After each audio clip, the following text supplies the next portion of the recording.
TikTok has been banned in the United States. Last night around 8:30 Eastern time, the Americans received a notification on their phone that said TikTok is going to be banned because of the U.S. government.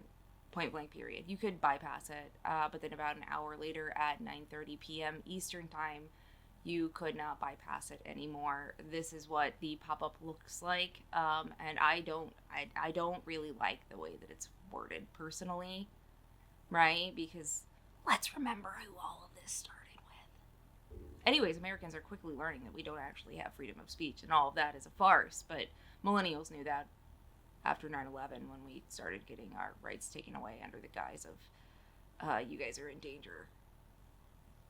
That's your millennial wisdom of the day.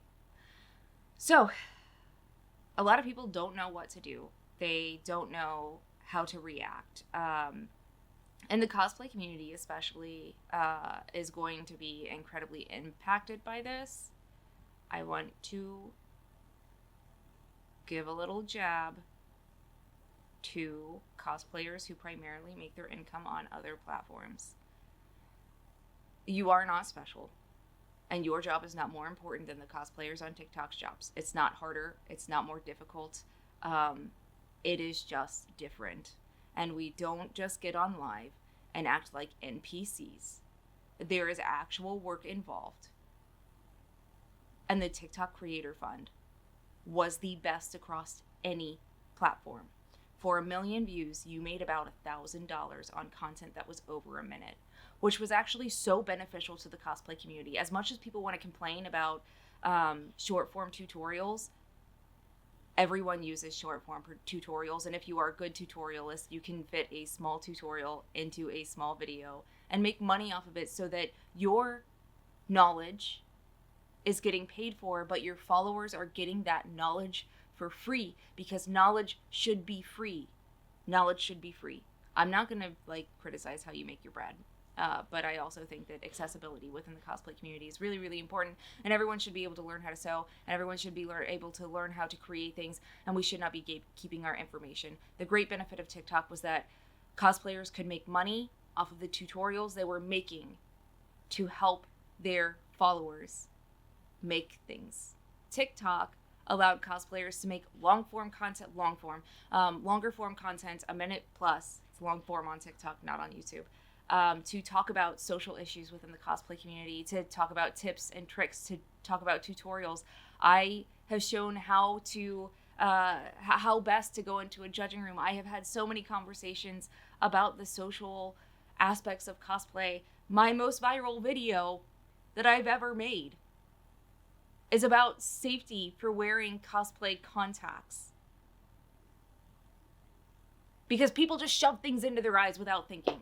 TikTok has been a wonderful community builder for the cosplay community. It's been a wonderful educator for those that cannot afford things like sewing classes or don't know how to research things, which is a real problem that is not the fault of the consumer. We're not really taught how to research things anymore.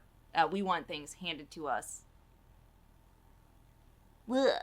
Cosplay TikTok was not without its drama, for sure, but it was a space that we had carved out because Musical.ly was originally TikTok and cosplayers were on Musical.ly doing their dancey dance stuff.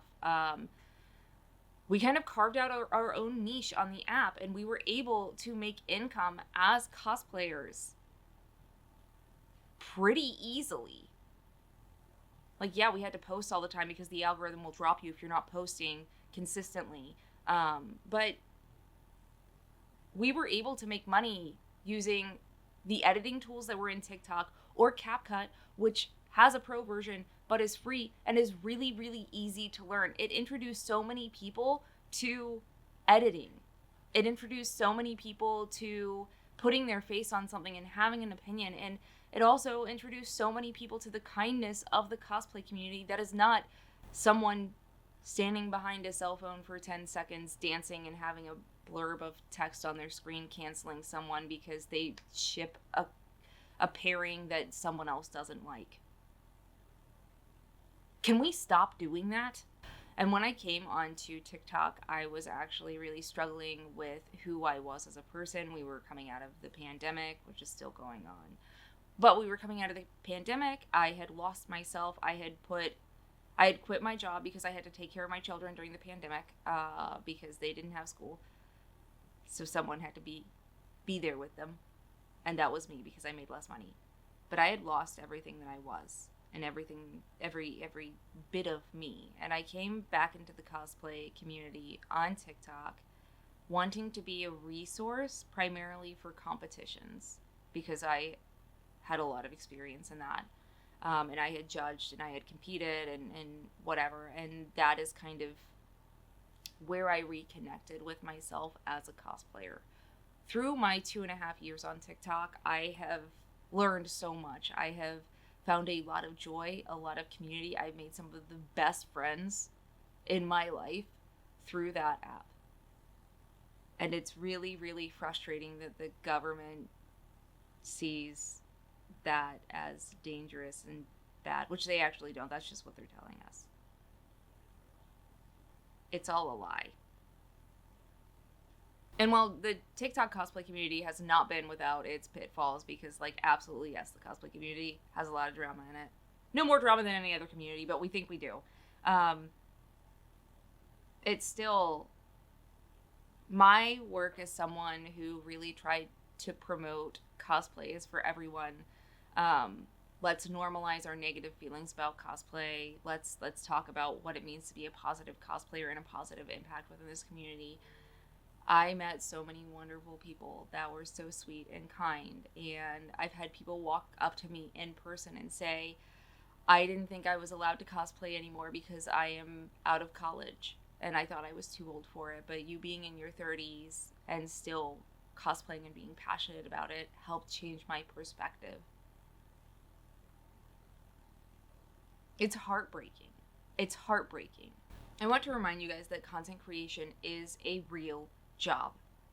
People actually make money off of this, and people make quite a bit of money off of this. Now, I'm not rolling in the dough over here with my TikTok makings. I made essentially what I would have made at a part-time job, which is all I would be able to do if I wasn't stuck, because this country is actually not made for people to have children and function.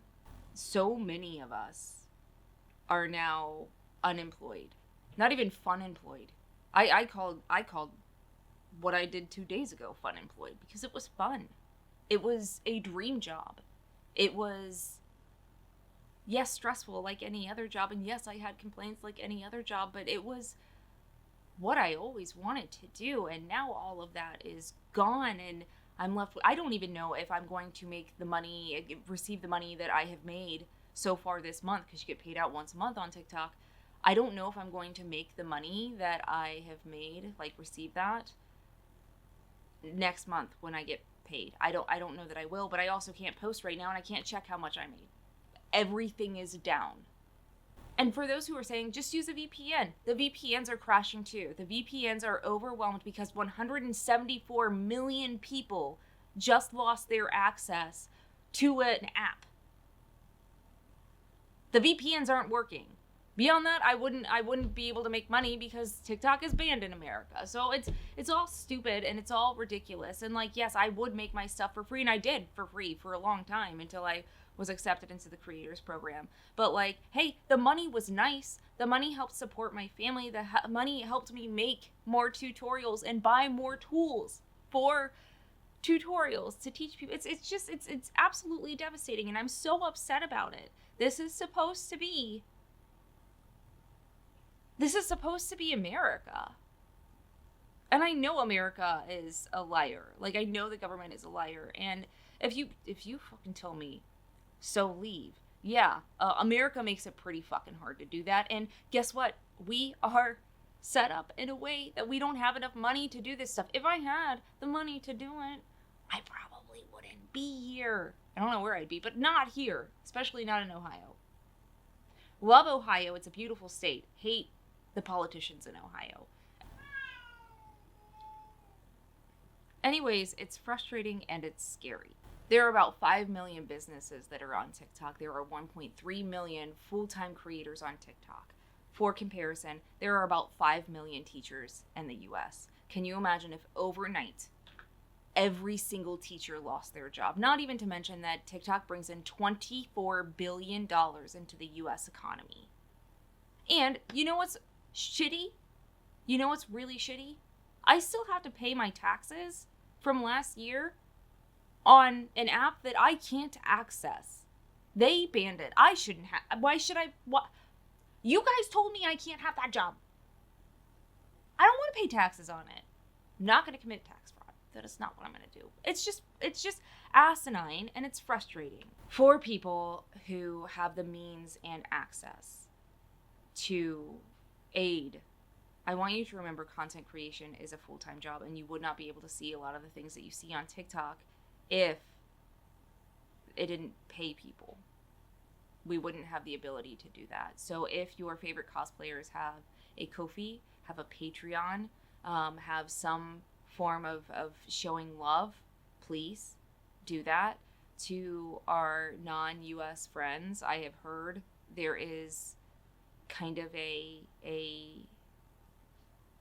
movement to leave flowers in the comment section of US based TikTokers, so that if we do get to come back, which I think we will, with the way that the CEO of TikTok is talking about Donald Trump right now, I think it'll come back. But this has been scary. It's been a reality check for many Americans to realize that they are not as free as they thought they were. Fascist countries ban apps. Fascist countries burn books. Fascist countries roll back protections and rights of its people.